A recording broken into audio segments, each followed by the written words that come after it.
Hello, students. We are going to study the second chapter of this book, A Fellow Traveler, written by A.G. Gardiner. We are going to study the first stanza. I do not know which of us got into the carriage first. मैं नहीं जानता हूँ कि हम में से किसने rail के डिब्बे में पहले प्रवेश किया. Indeed, I did not know he was in the carriage at all for some time. और वास्तव में मुझे बिल्कुल ही पता नहीं चला कि वह कुछ समय से रेल के डिब्बे में था. It was the last train from London to a Midland town, a stopping train, an infinitely leisurely train, one of those trains which give you an understanding of eternity. It, and the meaning of understanding of eternity यानी अनंत समय का ज्ञान. तो it was the last train from London to a Midland town.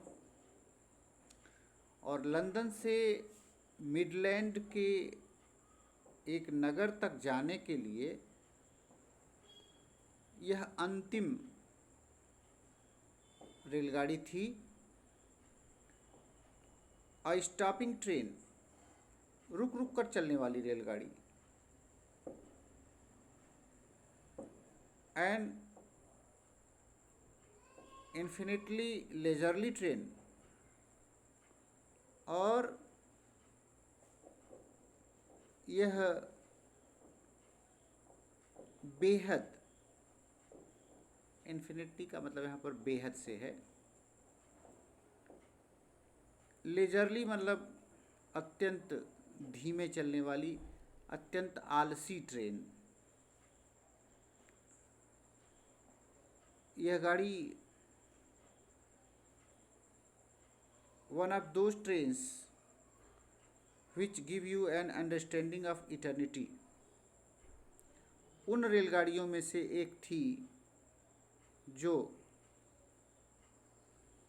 आपको अनंत काल का ज्ञान कराती है. Give you the understanding of eternity. It was tolerably full when it started, but as we stopped at the suburban stations, the travelers alighted in ones and twos, and by the time we had left the outer ring of London behind, और यह train यात्रा आरंभ करते समय ही पूर्ण रूप से, बहुत ज़्यादा, काफ़ी, इट वॉज टॉलरेबली फुल, बहुत अधिक भर चुकी थी. व्हेन इट स्टार्टेड, जब इसने अपनी यात्रा का आरंभ किया था, यानी जब इसने चलना शुरू किया था. But as we stopped at the suburban stations, लेकिन जैसे जैसे हम उन उपनगरीय स्टेशनों पर रुकते गए, the travellers alighted in ones and twos. तो एक एक दो दो करके यात्री उतरते चले गए। And by the time we had left the outer ring of London behind. और वह समय भी आया जब हमने लंदन की बाहरी सीमा को पार किया। इट वॉज अलोन और rather I thought I was alone. तो मैं बिल्कुल अकेला था या